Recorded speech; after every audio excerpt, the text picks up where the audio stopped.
Hello friends, क्या आपके साथ भी ऐसा होता है कि आप अपने आप को लेकर बहुत सजग हैं? आपको पता है कि मुझे अपनी लाइफ में क्या करना है और किस दिशा में जाना है।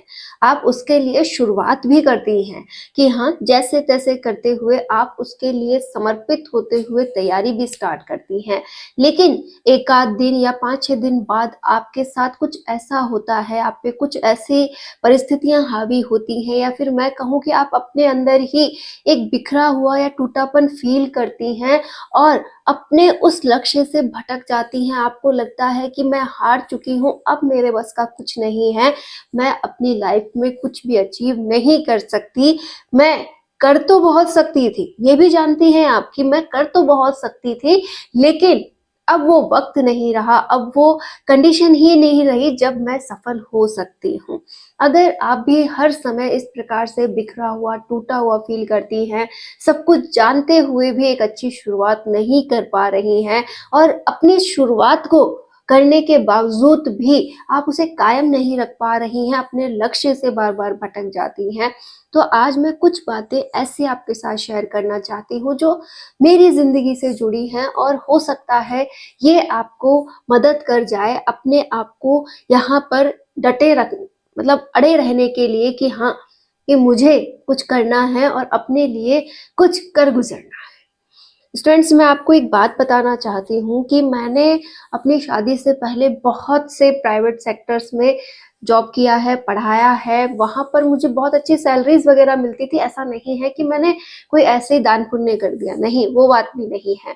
बात ये है कि वक्त पर मैंने अपनी काबिलियत पर काम नहीं किया, कि जितनी मेहनत मैं उस प्राइवेट सेक्टर में कर रही थी, जितना मुझे अपने लिए वो इनकम लेनी थी, लेकिन उसके साथ-साथ मुझे ये भी ध्यान में रखना चाहिए था कि एक बार कोशिश की जाए गवर्नमेंट सेक्टर में अप्लाई करने की, उस पर काम करने की और एक बार उस पर समर्पित होकर उसी समय अगर तैयारी कर ली जाती, तो शायद आज सिलेक्शन हो जाता। एक तो सबसे बड़ी गलती ये रही।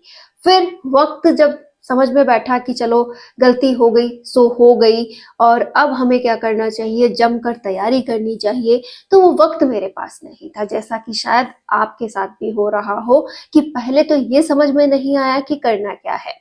फिर जब समझ में आया तो वक़्त हाथ से निकल चुका था, शादीशुदा हो चुके थे, शादीशुदा होने के बाद घर की ज़िम्मेदारियाँ भी हम पे आ चुकी थी, नई-नई लाइफ़ स्टार्ट हुई थी, तो उसकी ज़िंदगी भी हमें जीनी थी और साथ ही साथ उसे बैलेंस करते हुए अपने लिए एक टाइम निकालना था। फिर और आगे बढ़े तो बच्चों की ज़िम्मेदारियाँ आ गई, बच्चों की ज़िम्मेदारियों के बीच हम नहीं समझ पाए कि हमें करना क्या चाहिए। एक मन तो करता था कि अपने लक्ष्य की ओर भागे, दूसरी ओर दिखाई देती थी अपनी ज़िम्मेदारियाँ, अपने छोटे-छोटे प्यारे बच्चे और बहुत कुछ ऐसा रहा जिसकी वजह से आपने क्या, हर किसी ने अपने आप को टूटा हुआ, बिखरा हुआ फ़ील किया होगा। इस तरीके से कुल मिलाकर मैंने 4 से 5 साल यूँ ही बिगाड़ दिए, जो कि मेरे पास एक गोल्डन पीरियड था जिसमें मैं बहुत जल्द से जल्द अपनी एक गवर्नमेंट जॉब ले सकती थी। लेकिन वक़्त रहते मैंने अपने आप को सँभाला, वो 4 से 5 साल जो गए सो गए, अब मुझे अपनी लाइफ़ में आगे बढ़ना चाहिए और फिर मैंने सोचा क्यों ना एक नई शुरुआत की जाए और उन दिनों मैंने 3rd ग्रेड एग्ज़ाम को चुना। फिर जैसे-तैसे करके मैंने रीट क्लियर कर लिया, चलो एक और कॉन्फिडेंस आया कि अभी भी दम तो है, कुछ कर तो सकते हैं। लेकिन ज़िम्मेदारियों के साथ बहुत मुश्किल हुई, अपने आप को हर वक़्त ये कहना कि नहीं, हारना नहीं है, काम है, थोड़े कम कर लेंगे, थोड़े मैनेज कर लेंगे अपने बच्चे के साथ, थोड़ा-सा मैनेज करना बहुत मुश्किल हो जाता है, आप भी कर रही हैं, आप जानती हैं और उस दौरान मैंने जितना भी मैं कर सकती थी बेस्ट किया। मैं यही बात आज आपसे कहती हूँ कि आप जितना करती हैं, आप जितना पढ़ पाती हैं, उससे आप सोचें कि ये मेरी सबसे बड़ी जीत है, कि मैं जो टॉपिक पढ़ूँ, अच्छा पढ़ूँ, जितना मैं कर पाऊँगी इस सिलेबस से वो बेस्ट है और मुझे केवल उन हिस्सों पे फ़ोकस करना है जो रियल में इम्पोर्टेंट है, मुझे पूरे सिलेबस के पीछे नहीं भागना। तो मैंने भी कुछ इसी तरीके का एक स्ट्रैटेजी अपनाते हुए रीट का एग्ज़ाम दिया और रीट का एग्ज़ाम बहुत अच्छे नंबर से मैंने उस समय क्लियर भी कर लिया। तो आप भी ये सोचिए कि मुझे जिस किसी की भी तैयारी करनी है, इसके लिए मैं जितना भी समय निकाल सकूँ वो बहुत अच्छा है। जितना भी अच्छा मैनेजमेंट मेरा बैठे, मुझे बस वहीं पर खुश रहना है। ये नहीं सोचना कि मेरे साथ वाले 10-10 घंटे पढ़ रहे होंगे, उनका देखो ये सिलेबस इस प्रकार से कंप्लीट हो गया होगा। आपको कुछ नहीं सोचना, आपको सोचना है कि आपकी लाइफ कैसी है और आप उसे किस प्रकार से मैनेज कर सकती हैं। सबसे बड़ी बात यही है। मैं आज आपको क्लियर शब्दों में कह रही हूँ, अगर आपको 4 घंटे भी मिलते हैं ना पूरे दिन में, आप उसे पूरे मन से समर्पित होकर एक बार पढ़ाई को दे दीजिए, आप अपना एग्जाम क्लियर कर सकती हैं। क्योंकि जब आप पूरी जिम्मेदारी के साथ 4 घंटे पढ़ेंगी तो वो अपने आप में ही क्या है 10 घंटे के बराबर हो जाते हैं। तो कभी भी अपने आप को इस जगह पर कमजोर ना समझें। फिर इसी तरीके से मैंने आपसे पहले भी कहा है कि 3rd ग्रेड जो एग्जाम मैंने क्लियर किया था, जो मुझे पोस्ट मिली थी, उसे मैंने छोड़ दिया है क्योंकि घर की अदर जिम्मेदारियां मेरे पे ज्यादा हो गई थी। क्योंकि उन दिनों मेरी सास जो है मेरे साथ नहीं रहे, मैं अकेली बहू हूँ, तो मुझे लगा कि मुझे मेरे परिवार को भी समय देना चाहिए। और फिर एक सीधी सी पॉइंट मेरे क्लियर ये थी कि मुझे जो है वो 1st ग्रेड की जॉब चाहिए। मैं 3rd ग्रेड को प्रायोरिटी नहीं दे रही थी। हाँ, आप लोग शायद मुझे गलत कह सकते हैं कि मैम जॉब तो जॉब होती है, आपको कर लेनी चाहिए।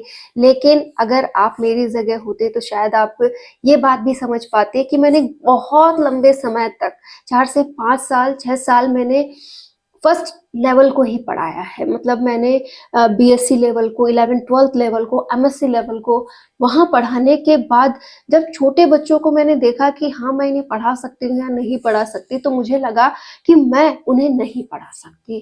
क्योंकि बच्चों को पढ़ाना और बड़ों को पढ़ाना 2 अलग बातें हैं। बच्चों को अगर आप पढ़ाते हैं तो आपको बहुत कुछ ध्यान में रखना होता है। माना लापरवाही तो करने को तो हम कितने ही कर लें, कैसे भी मैनेज कर ले, लेकिन ऐसा नहीं होना चाहिए। हमें उन बच्चों के लेवल पर आकर पढ़ाना होता है। तो मुझे लगा कि कहीं ना कहीं मैं उस चीज को मैनेज नहीं कर पाऊंगी और मेरा मन नहीं माना उस जॉब के लिए। तो मैंने ज्यादा समय नहीं बिताया और बहुत जल्द ही अपनी जॉब को छोड़ दिया था। और साथ ही साथ मैंने एक निश्चय ये भी किया था कि जैसे ही वक्त मिल जाएगा मैं 1st ग्रेड की तैयारी करूंगी। और पिछले साल से ही मैं 1st ग्रेड की तैयारी कर रही हूँ। मैंने आपके साथ ये वाला पूरा इंस्टेंट शेयर कर रखा है। पिछले 1 साल से हम जुड़े हुए हैं और मैंने पिछली बार का 1st ग्रेड का पेपर दिया था और उस पेपर में जो कंडीशन रही वो भी मैंने आपके साथ शेयर की है कि फर्स्ट पेपर की वजह से ही मेरा सिलेक्शन नहीं हुआ था। तो अब जो कमियां थी उन कमियों पर मैं फिर से काम कर रही हूँ और मैंने आपसे ये भी कह दिया था कि ये मेरा लास्ट चांस होगा, क्योंकि मैं ज्यादा समय इस पढ़ाई पर अब इस प्रकार से खर्च नहीं करूंगी।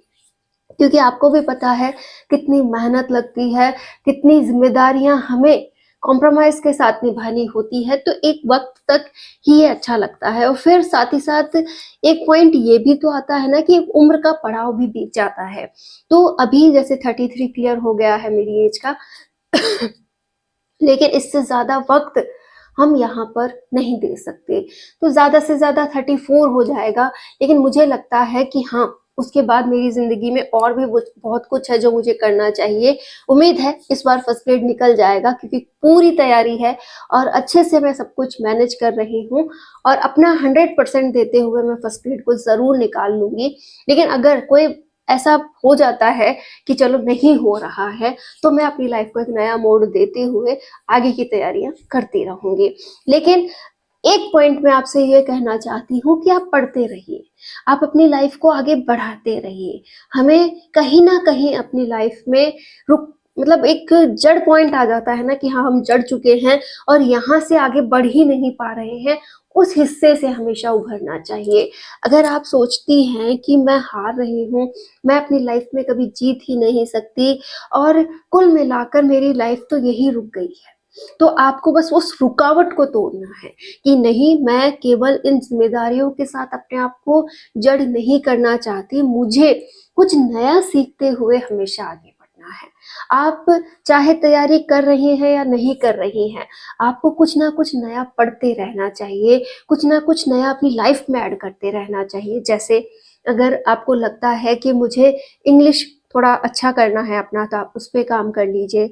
अगर आपको लगता है कि मुझे मेरे बच्चों के लिए मैथ वगैरह थोड़ी और अच्छे से इम्प्रूव करनी है, उन्हें पढ़ाना है, उन्हें मैं घर पे ही ट्यूशन्स वगैरह के जो भी खर्चे हैं वो ना करते हुए अच्छा घर पे पढ़ा दूँ, मेरा भी नॉलेज डेवलप हो जाए, उन्हें भी बहुत अच्छा मिल जाए, हम एक फ्रेंडली माहौल क्रिएट कर लें, तो बहुत कुछ ऐसा है जो हम नया कर सकती हैं।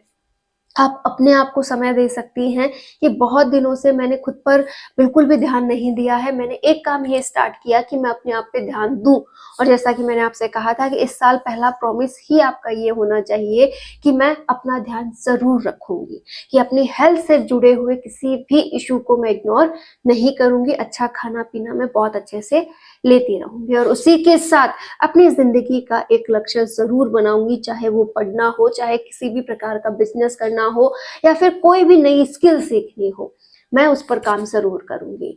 तो जो भी फ्रेंड्स अपनी लाइफ में आगे बढ़ रही हैं, जो भी वो करना चाहती हैं, प्लीज़ उसे समय ज़रूर दीजिए और खुश मिजाज रहा कीजिए कि आपको किसी की बराबरी नहीं करनी है।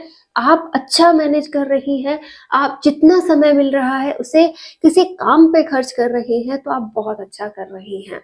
और जो भी फ्रेंड्स तैयारी कर रही हैं, मैं उनसे इतना कहूँगी कि आप बस ये सोचिए कि मैं अपने आप को कैसे इम्प्रूव करूँ और कैसे अपने आप को प्रूफ करूँ, कि मुझे अपनी नज़रों में अपने आप को प्रूफ करना है कि भाई ये ज़िंदगी जो मिली है ना, इसका मैंने सही से उपयोग किया है और इसके लिए मैं बहुत कुछ कर रही हूँ। जैसे मैंने अभी आपको पूरा मेरा एग्ज़ाम्पल समझाया है कि गलतियाँ ऐसे नहीं कि केवल आपसे हुई है, सबसे होती है। मैंने अगर वो 4 से 5 साल, 6 साल जो पढ़ाया है, उन दिनों में केवल तैयारी पे फ़ोकस किया होता तो शायद एक अच्छी खासी जॉब मेरी लग चुकी होती, लेकिन वो भी एक वक़्त था, जब मुझे गवर्नमेंट से कुछ लेना-देना ही नहीं था। मुझे लगता था कि ज़िंदगी सेट है और इसी अनुसार ये आगे बढ़ सकती है, और कहीं न कहीं वो भी एक ज़िम्मेदारी का ही रीज़न रहा होगा। लेकिन वो मेरे लिए एक ऐसा पल था जिसे मैंने अच्छे से जिया भी है, एन्जॉय भी किया है, और एक कमी हमेशा वहाँ से ये रही कि गवर्नमेंट जॉब मैं वहाँ भी ले सकती थी। गवर्नमेंट जॉब ले भी ली, फिर भी वो संतुष्टि नहीं मिली कि जो चाहिए था वो नहीं है। तो क्यों ना इस पर भी काम किया जाए, और ये फैसला मैं इसलिए ले पाई थी क्योंकि पीछे मुझे सपोर्ट था मेरे हस्बैंड का कि आपको जितना भी इस लेवल पे है, उतना तो मैं प्रोवाइड करवा दूँगा, आप अपने सपनों के लिए खड़ी हो जाइए। और मैंने ये डिसीज़न उनके बलबूते लिया, और मुझे बहुत प्राउड फ़ील है कि उनका जो सपोर्ट मुझे मिला था ना, उसकी वजह से मैं आज सफल हूँ और आपसे मिल पा रही हूँ, क्योंकि वो एनर्जी उन्होंने मुझे दी कि आप अपनी लाइफ में बहुत कुछ कर सकती हैं। और रियल में मैं आपसे भी जुड़ती हूँ, आपको भी मोटिवेट करती हूँ कि हाँ, हम सब मिलकर पढ़ते हैं, अपनी लाइफ को एंजॉय करते हैं, अपनी लाइफ में कुछ पाते हैं।